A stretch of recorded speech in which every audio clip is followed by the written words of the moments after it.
Thank you and welcome to the show this morning. The topic this morning is KONY.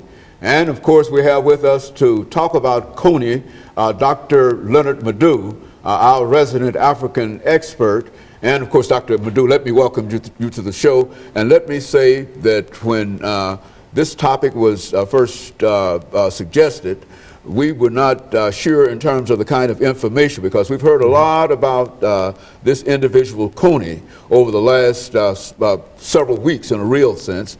And I think you were just about the first person to put a first name to this individual, Joseph KONY. And of course, I know that you've got a lot of information in reference to that. Let's talk about who in the world is this individual, Dr. LMadu1, that the whole world is upset about. Well, Joseph KONY didn't just arrive today, you know, as some people might think. This rebellion has been going on since 1987, actually 86. In 1986, Yoweri Museveni and his national, Ugandan national resistance movement came to power after overthrowing the military government of General Tito Okello. Okello is from the Acholi ethnic group in Uganda. During colonial times, the British favored the southern tribes, primarily the Baganda, the Banyakole, and the Basoga, with educational opportunities. The northern part of Uganda, which is predominated by the Acholi and the Langi ethnic group, didn't get that kind of opportunity. They were consigned to the menial labor and the army. So when Uganda became independent, the predominant individuals in the Ugandan army were Acholi and Langi. So when Obote became president, the first prime minister of Uganda, when he became prime minister of Uganda, naturally he appointed more Langi and Acholi to the Ugandan army also. Obote is a Langi himself, So when he was overthrown in 1971 by Idi Amin, Idi Amin went, to a systematic slaughter of all Langi and Acholi officers in the army in order to consolidate his own authority. In 1979, exiles, those who were living in exile in Tanzania and Kenya, who are Obote supporters, came back and overthrew Idi Amin. Obote came back to power in 1980. And when he came back, he restored, the Acholi and Langi dominance in the army.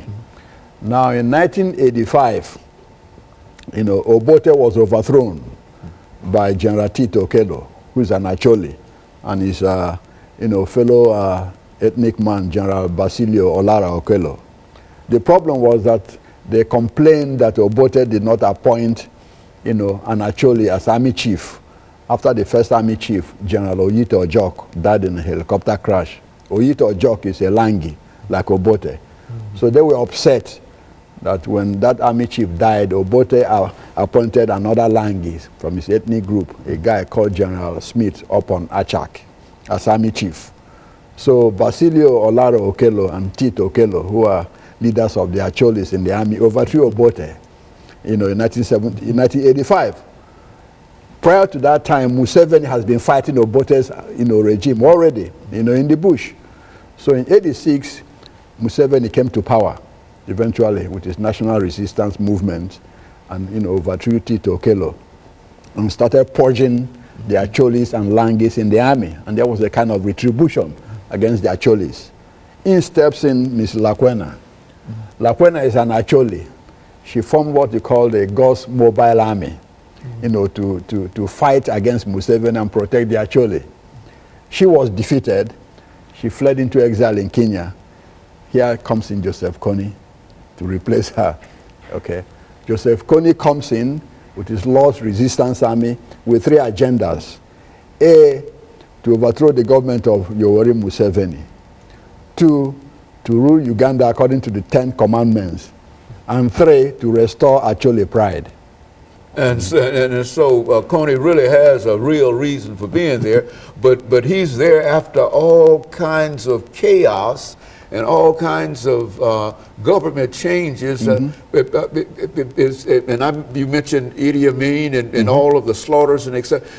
This country, in a real sense, Uganda has experienced absolutely nothing but dysfunctional government and slaughter and et cetera for the longest. And this person, KONY, now is there, and his opportunity to do what? To simply be ruler over one particular group over against the other group? Is that what that is all about? Well, his aim initially, was not, was to protect the Acholis who have been slaughtered supposedly by the government of Yoweri Museveni. Okay, and of course, Dr. Madu, what we'll do, we'll get back with our audience following this very, very short commercial break.